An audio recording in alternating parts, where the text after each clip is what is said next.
falando da maternidade. Uma questão assim que muito chama a atenção, quando a gente fala, né, de licenças maternidades e de afastamentos em razão disso, é o quanto mulheres em idade fértil elas têm têm apresentado, têm se visto uma restrição de acesso à oportunidade de emprego por essas mulheres. Então, enquanto a gente tem uma sociedade que deveria justamente, como eu falei, proteger as mulheres, proteger essas crianças, né? A gente vê uma restrição, porque a empresa, às vezes, muitas vezes não quer contratar, porque teria que pagar a licença, teria que ficar sem aquela empregada naquele período, por mais que tenham, né, programas aí governamentais que pudessem fazer o ressarcimento desse período. Então, por mais que houvesse um indicativo de que essas mulheres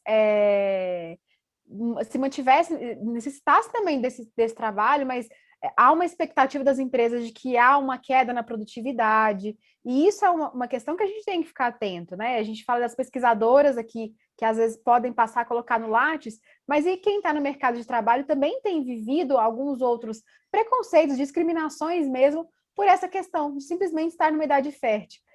No âmbito da saúde, dos profissionais de saúde, isso é muito... tem chamado muita atenção. Cada vez mais homens têm ocupado vagas como, por exemplo, de enfermeiros, técnicos de enfermagem, que são funções que historicamente têm uma maioria feminina, mas tem se buscado, tem se visto muito a contratação primordialmente, ou preferencialmente, aliás, de homens.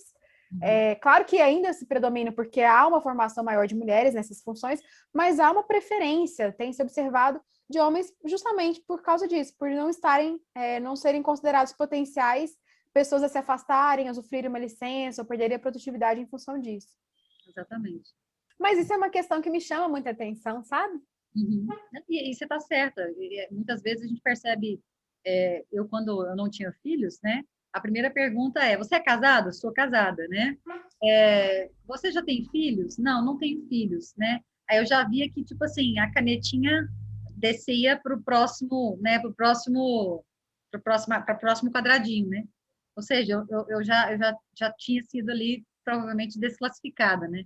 Então, essa história, assim, a gente vê que na prática ela existe, ela ainda existe, né? Então, a gente muitas vezes é preterida mesmo, né? Por outras, seja por outras mulheres ou mais jovens, ou mulheres que já têm filhos, né? Ou por homens mesmo, né? Talvez em questão de praticidade. Se eu tenho um homem disputando aquele cargo, talvez pelo fato de ele simplesmente ser homem, ele vai ganhar o cargo e não eu que estou nessas condições, né? Então é bem interessante isso mesmo.